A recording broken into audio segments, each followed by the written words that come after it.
우리는 살아가면서 많은 기도를 드립니다. 나 자신에 대한 기도도 하고 다른 사람을 위한 기도도 많이 합니다. 자녀의 앞길이나 경제적인 문제 등 우리의 필요와 삶의 반경 안에 기도가 머무를 때도 있지만, 때로는 내 삶과 상관없는 전혀 알지 못하는 이들을 위하여 우리가 기도하기도 합니다. 오늘 본문 말씀은 간절한 중보 기도의 내용이 나오는 성경 말씀 가운데 있는 특별한 내용 중에 하나입니다. 마물의 상수리 나무 숲풀에 찾아오신 하나님을 만난 이 아브라함은 이제 주님을 우리 지난주 봤던 말씀 가운데 정성껏 대접하고, 또한 내년 이맘때쯤이면은 너에게 아들이 있을 것이다라는 약속의 말씀을 들은 직후의 내용입니다. 하나님께서는 뜻밖에도 이 축복되고 복된 만남 이후에 심판에 대한 이야기를 꺼내십니다. 바로 소돔과 고모라를 향한 하나님의 심판이 있을 것이라는 내용이었습니다. 아브라함은 조카 롯이 거하고 있는 그곳, 자신의 가족들을 위해서만 기도한 것이 아니라 그 땅에 살고 있는 온 성읍을 위하여서 하나님께 간절히 기도를 합니다. 오늘 이 아브라함의 기도를 통해 주님이 우리에게 원하시는 죄인을 위한 기도란 무엇인가를 듣고 하나님의 마음을 우리 담고 돌아가는 이 저녁이 되기를 소망합니다. 첫 번째로, 우리는 하나님의 마음을 아는 동역자들입니다. 우리 17절 말씀, 우리 본문 말씀은 아니었지만 우리 17절 말씀을 같이 읽겠습니다.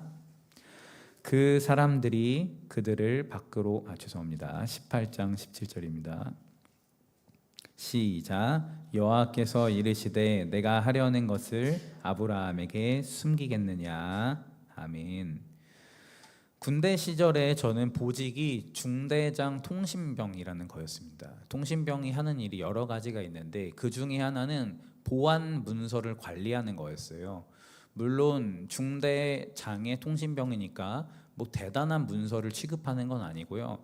기껏 해봤자 3급 기밀 문서라는 문서예요. 3급 기밀 문서가 뭐냐면요, 우리가 암구호라는 거 있잖아요. 군대에서 이제 적을 식별하기 위하여서 몰래 암호를 만드는데 그 암호가 당일에 무엇인지가 적혀 있는 문서, 그리고 통신상으로 군대에서 쓰는 전화기 같은 거로 전화를 할 때 누군가의 이름이나 직책을 말하면 적한테 위치가 이제 발각이 되니까 그 이름을 가리기 위해서 또 암호를 써요. 중대장이 의미하는 암호는 뭐고 대대장을 의미하는 암호는 뭔가, 이런 거가 적혀 있는 문서예요. 뭐 대단하다면 대단하지만 그렇게 중요하지 않은 문서지만 별거 아닌 이 문서도 취급하는 건 통신병들만 취급할 수가 있었습니다. 더 상급 부대에서는 더 높은 계급의 지휘관들이 더 중요한 문서들도 관리하고 봅니다. 오직 그 직책에 맞는 사람에 대한 신뢰가 있고 맡은 바가 있기 때문에 기밀을 지키고 공유할 수 있는 특권을 받게 되는 겁니다. 군대든 사회든 계급과 직책이 높아지면 높아질수록 무언가 비밀에 대한 중요한 정보에 대한 내용들을 공유를 받습니다.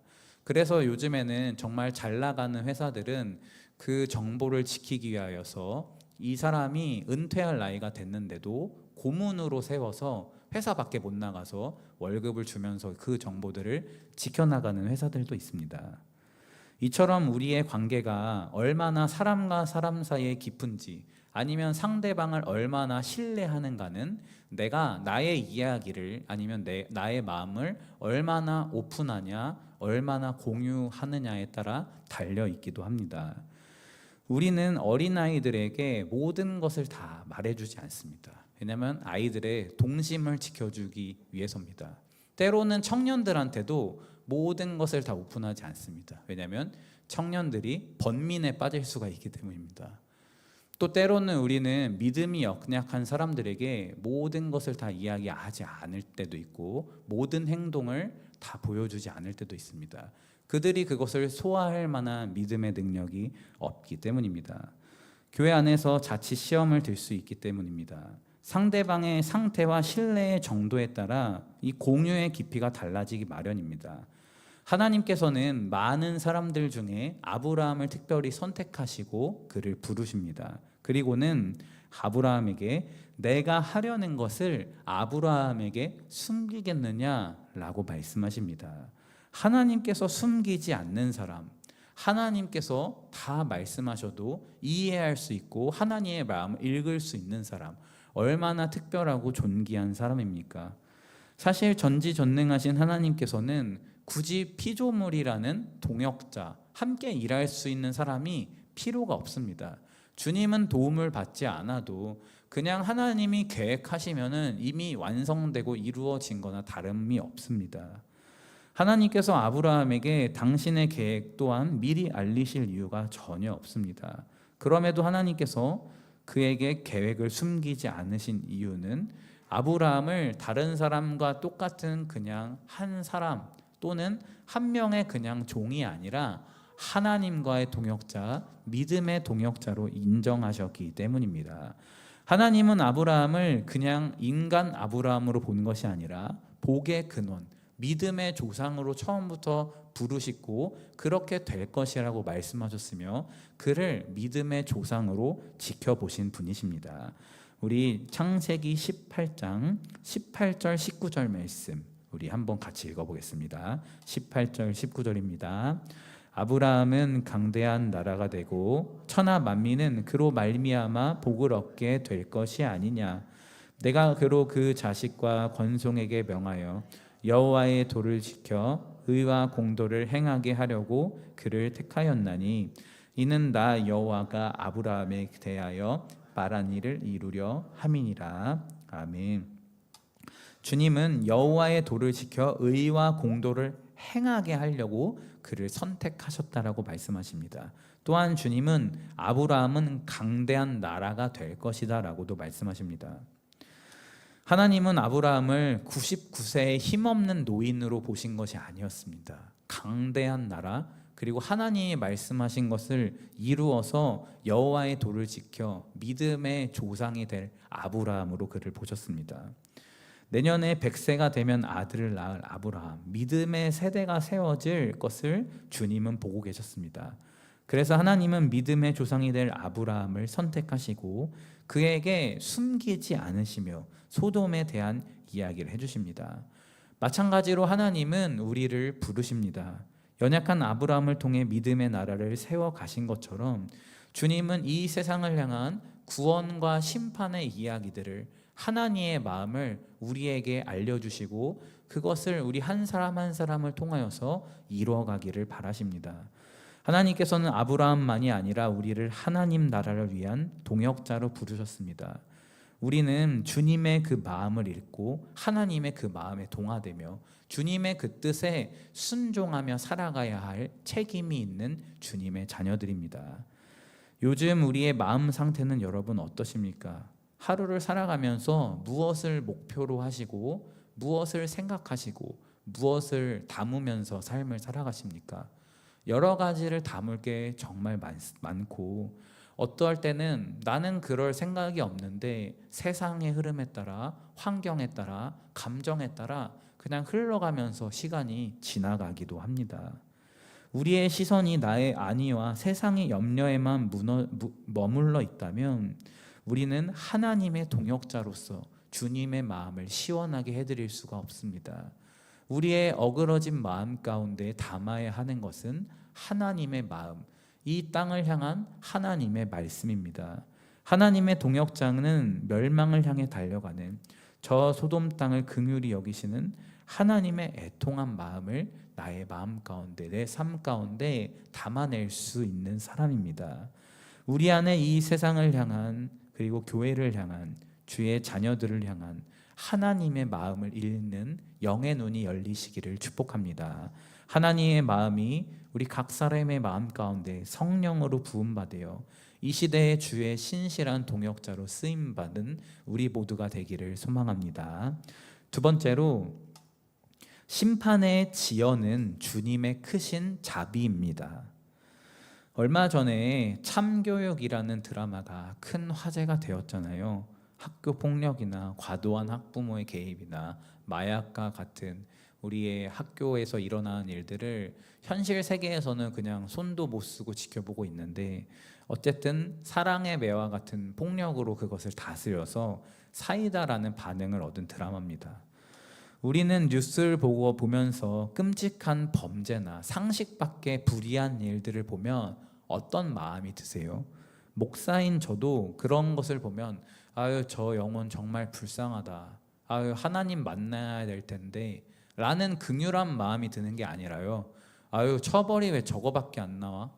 저렇게 붙잡혀도 얼마 못 가서 나올 텐데, 아유, 저 사람 진짜 하나님의 큰 벌이 임해야 될 텐데 라는 저주의 말이 저절로 나옵니다. 너무나 끔찍한 범죄, 불의한 일들을 보면 우리 안에 분노하는 마음이 드는 게 자연스럽고 당연한 거예요. 그러면서 즉각적인 처벌과 심판을 요구하면서 저런 사람들은 정말 안 돼. 저 사람 때문에 이 나라가 안 되는 거야. 저런 사람들 때문에 우리 교회가 안 되는 거야. 저런 모습 때문에 안 되는 거야 라며 손가락질을 하기도 합니다. 세상에 죄악이 가득하고 불의가 있는 모습을 보면 하나님의 심판이 너무 느리신 것 같아서, 하나님은 도대체 뭘 하시는 걸까? 너무 마음이 답답하실 때도 있으실 겁니다. 오늘 본문 말씀 속에 있는 소돔성이 딱 그런 성이었습니다. 죄악으로 인해 고통받은 이들의 억울한 하소연이 하늘에 닿고 있어 부르짖음이 하늘을 찌르고 있다라고 말씀합니다. 하나님은 소돔과 고모라의 죄악으로 인한 억울한 부르짖음을 다 듣고 계신다라고 말씀하십니다. 우리 본문 말씀 앞에 있는 우리 20절 말씀 18장 20절을 한번 읽어보겠습니다. 여호와께서 또 이르시되 소돔과 고모라에 대한 부르짖음이 크고 그 죄악이 심히 무거우니. 소돔과 고모라의 부르짖음은 하나님에게까지 상달되고 그 죄악이 너무 무거워서 하나님은 이제 심판을 내리시기로 결정하십니다.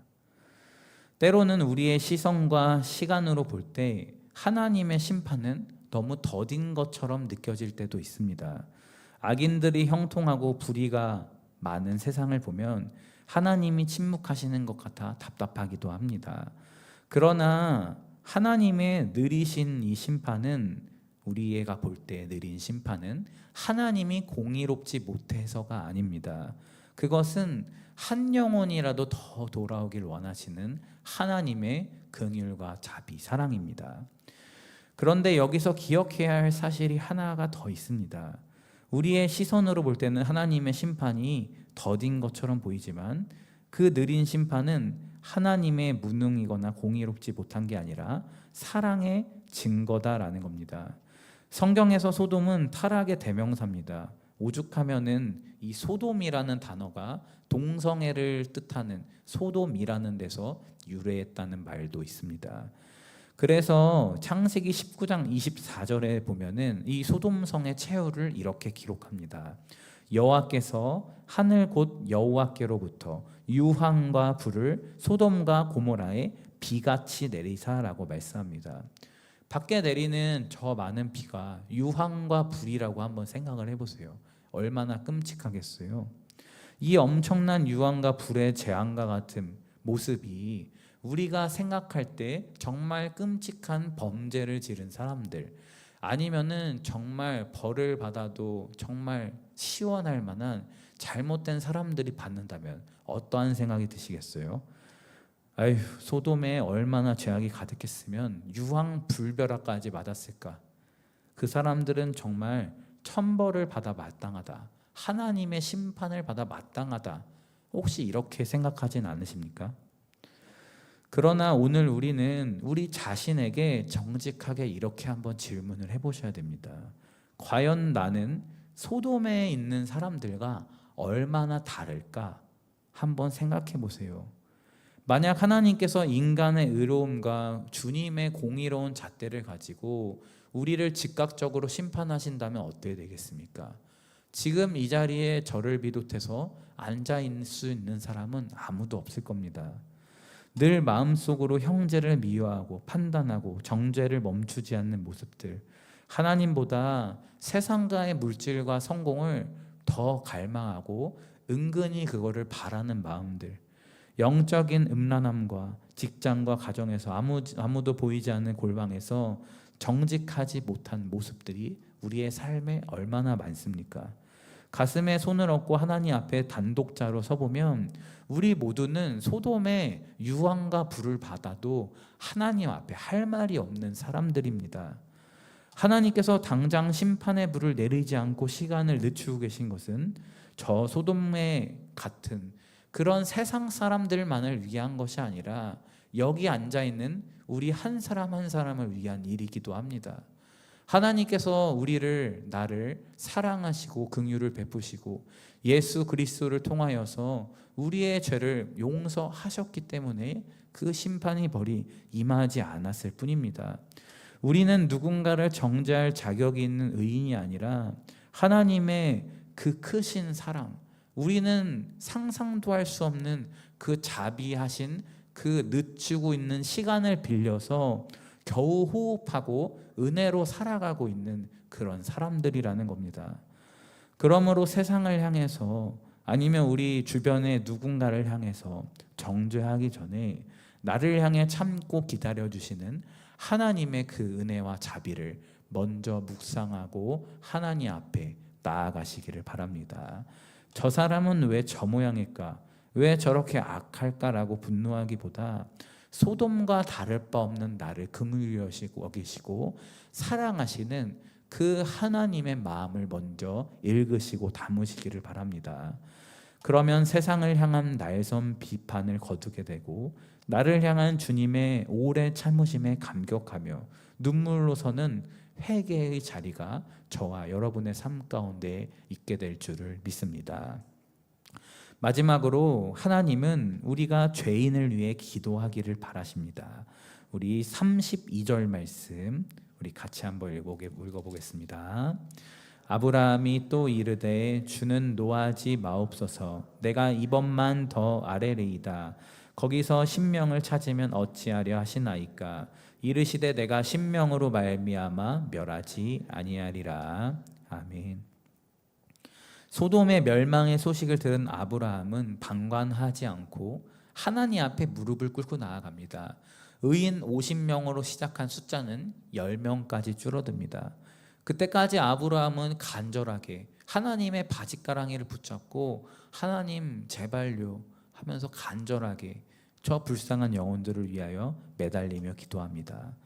오늘 설교 제목인 죄인을 위한 기도에는 두 가지 이중적인 의미가 있습니다.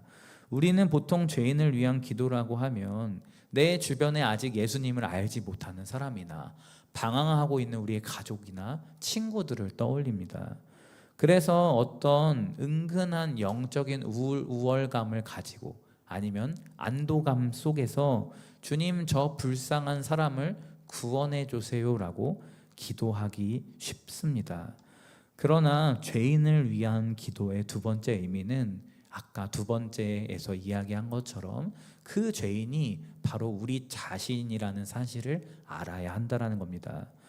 만약 우리가 나는 의롭고 저 사람은 죄인이라 하나님의 은혜가 필요하다라는 마음을 바탕으로 기도한다면 그것은 오늘 이 기도한 아브라함의 기도의 모습이 아닙니다. 그것은 그저 남을 정죄하고 불쌍히 여기는 오만함일 뿐입니다.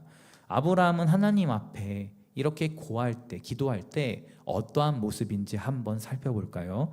우리 27절 말씀을 같이 한번 읽어보겠습니다. 아브라함이 대답하여 이르되 나는 티끌이나 재와 같사오나 감히 주께 아뢰나이다. 아멘. 아브라함은 자기 자신을 티끌이나 재와 같다라고 고백합니다. 아브라함은 자기 자신의 믿음이 얼마나 연약한지 잘 알고 있었습니다. 과거에 그가 잘못한 것들이 하나님 앞에 믿음 없는 행동을 했던 것들이 있었기 때문입니다. 자신 또한 하나님의 전적인 은혜와 자비가 없으면 그저 먼지로 사라질 만한 죄인임을 자각하고 있었습니다. 진정한 중보 기도는 여기에서 출발합니다. 내가 누군가보다 나아서 기도할 수 있는 것도 아니고요. 저 사람보다 내가 덜 죄를 짓는 사람이라서 그의 구원을 위하여 기도하는 것도 아닙니다. 소돔의 유황 별바락을 맞아 마땅한 나 같은 죄인에게 베풀어 주신 그 주님의 은혜와 사랑을 생각하면 그게 너무나 과분해서 그 감격의 눈물을 가지고 드리는 기도가 진짜 중보기도입니다. 하나님, 나 같은 죄인도 이렇게 사랑하셔서 살리시고 자유를 주셨는데 저기 있는 저 아이, 저기 있는 저 사람, 나의 가족을 보니까 너무 힘들고 지치고 어려워 보이는데 저 영혼이 하나님의 사랑을 알면 얼마나 자유롭고 행복해질까요?